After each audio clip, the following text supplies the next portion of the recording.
Coach, how's it going? Good. How are you guys? I'm okay. Wanted to ask you. We haven't I don't think we talked to you since signing day. Wanted to ask you about Donovan McCauley. I know you guys were, excuse me, were in on him really early. One of his first offers, if not his first. Just talk about what you saw in him. I mean, obviously the physical talent's apparent, but what you saw in him when you were recruiting him, and why you're so excited to get him in the program next year. Well, always when you're evaluating players, sometimes the physical things are the things that jump out to you initially that make you want to recruit him. And when he was a young player, he threw the ball very naturally. Obviously, he's a big, strong kid and very athletic. So those are all things that we were initially definitely interested in. And then just as his career has kind of evolved, you've just seen his whole program improve. And I think that speaks to the type of leader he is and the type of competitor he is. And, he really has elevated the program. He's made the players around him and his entire team better, which is always a great trait to have when you're playing quarterback. And then on top of that, I think when you look at, even the moments he's had in basketball, I think that speaks to the type of competitor he is. And, they had a great team last year. I know they have a very good team again this year. There were moments in the playoffs before, everything kind of got shut down and stopped. He was making game-winning shots late in the game to kind of, give them the edge. So I just think that speaks to the type of competitor he is. I think he's a player that enjoys being in big moments and playing against great competition, and he always seems to rise to that occasion. So, we're excited about him for sure. All right, Zach, then Tom Brew. Nick, sorry, this is probably kind of a blunt way to ask this question, but Ole Miss has put up some real crooked numbers defensively this season. I apologize, I'm getting lost there.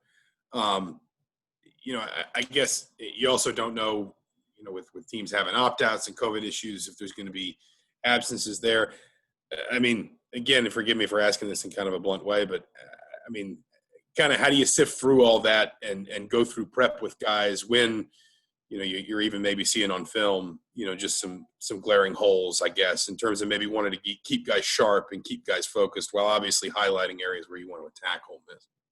Yeah, well, that's a good question. I think, when you look at their defense, they have played a lot of players, and the reasons for that, sometimes you don't know, especially in this year, as far as the availability of players and guys having to rotate and play different positions. That can be a challenge for sure.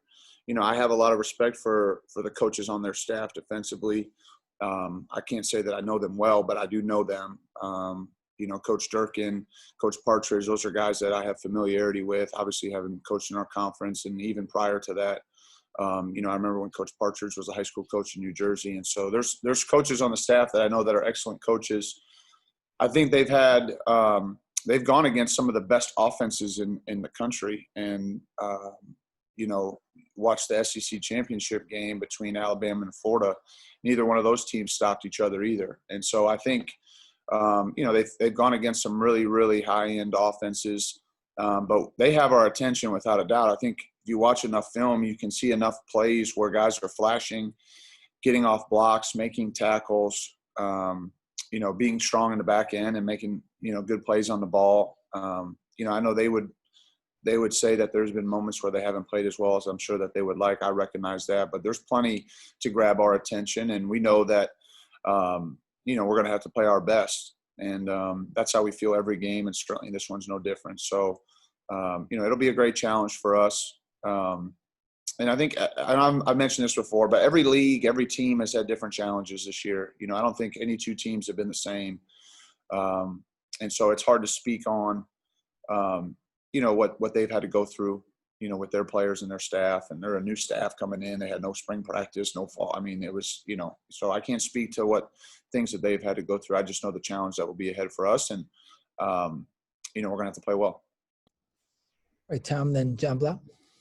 Nick, I know you can't talk about people who aren't around because of all the stuff that's going on, but in regards to preparation for this game, what's your comfort level on getting things installed and getting guys comfortable? I mean, you feel good enough on a Monday prior to Saturday to be where you're at, or you just got a lot to do still this week?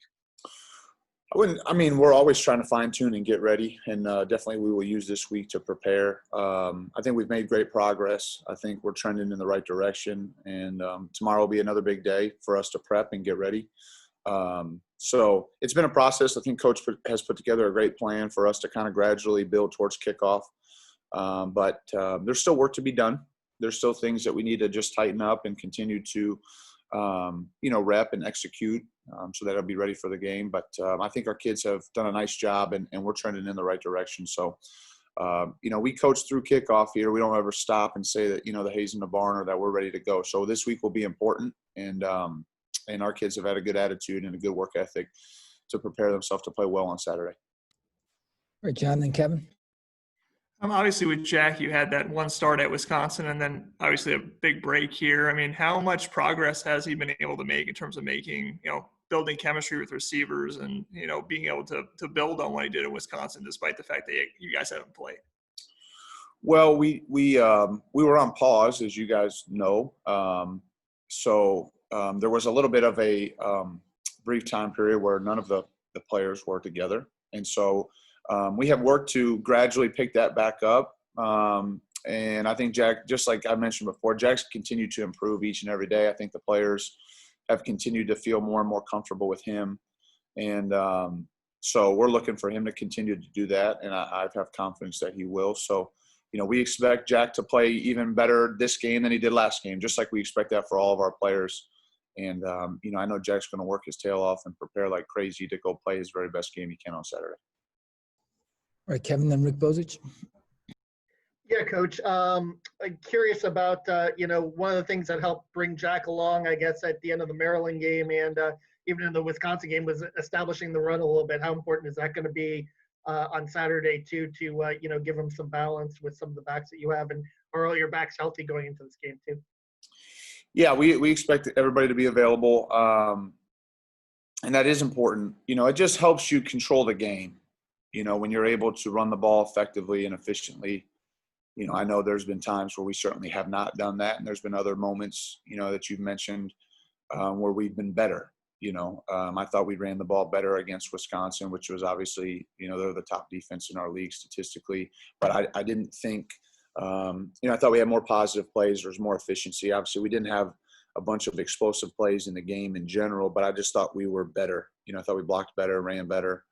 Put our guys in a little bit better position to be successful. And I think that'll be important. It's important every game. There's just been moments where I haven't done a good enough job this year. It's made it more challenging for sure. But we have confidence in our guys up front. They've had good weeks of prep, and we're going to need them to play well against an SEC defensive front. So, it'll be a challenge, but I know our guys are ready for it. And I think that will be important for sure in the game. And it's always friendly for the quarterback if you can turn and hand the ball to the tailback and you get 4, 5, 6, 7 yards every time. So that's helpful.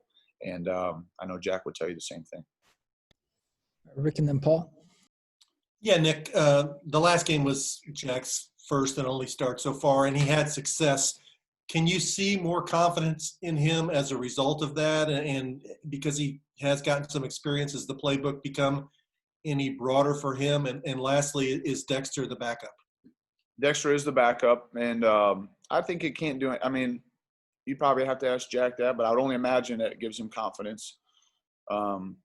There's no substitute for experience. There is no, there's no way to simulate going out there and playing in a Big Ten football game. You do your very best, but, I can only imagine that it's given him great confidence. And it was like I mentioned, Wisconsin statistically, I think, has been the best in our league this year. So it was no warm-up game, he thrown in there. And I thought he did a nice job. As far as opening up the playbook, I wouldn't say that there were things that we held back. But we just tried to put him in the best position so he could execute at a high level, feel confident and comfortable. And, you're making those decisions as the game goes to, do what you can to win the game. And so, we recognize that, the team that we're going against is incredibly explosive on offense. And, this year for sure, they scored a ton of points. So, we have great confidence in our team, and we know we're going to have to play well together. We're going to have to play complementary football. I think probably the thing that we've done the best collectively has played well as a team. I think our defense has given us some great opportunities on offense. Knock on wood, we've done a relatively good job of protecting the football and trying not to give the opponent short field. So I think that's going to be important in the game. And Jack has a big part to do with that because he touches the ball every play. So, we're going to have to execute at a high level in the game on Saturday, and I know our kids are ready for that. All right, Paul and then Stefan. Hey, Coach, who are some young guys who have really taken advantage of the air ball period time for you? Well, that's a good question. I think for all the guys, just the continued reps, the Tim Baldwins, the Javon Swintons, those guys is just Jacoby Hewitt. Even though Jacoby's a little bit of an older player, I think, he's had some injuries here. And I see those guys as trending players, guys that are continuing to get better. A.J. Barner, I think some of the young offensive linemen have had valuable reps. Cam Knight, Randy Holtz, different guys that, because of a little bit extra time getting prepared for a game, you're able to get some young guys some reps. I think they've taken advantage of it. And, our focus is always to improve. Each player, each coach, every day, every practice, how can we get a little bit better? And I think those young guys have done a nice job. I'm sure there's others that I'm forgetting to mention. But I think by and large, our whole team has continued to work hard. They've had good focus, good energy. I think they enjoy being around one another. They enjoy playing football. And so that always lends itself to improvement. And I think those guys have done a nice job. All right, Stefan, last one.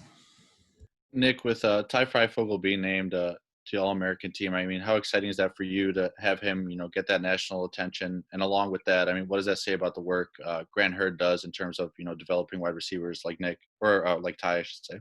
Yeah, I think, ultimately we're a production-based business. That's what coaching is. You get evaluated based on how your players perform. And, for Ty to get, the Big Ten Receiver of the Year and All-American recognition, I think first and foremost, it's a credit to Ty. I think the players always deserve the most credit because they've worked really hard and they've embraced their coaches and their coaching, and try to work on the things that the coaches try to help them with. And he's done a nice job. I don't think there's any doubt about it. So I'm thrilled for Ty. I think he's earned it. And he's had some incredible moments. I mean, you're talking, and you guys can correct me here, but the only receiver in the history of the Big Ten to have back-to-back 200-yard receiving games. I mean, it's pretty incredible. And he did a great job. And secondly, obviously his position coach, I think Grant does a fantastic job. Our wideouts are always prepared, and the production has been there since we've, been on staff together. And so Ty is just, the next guy in line that has had great production, and so we're excited for him. And obviously, like I said, Grant has done a great job.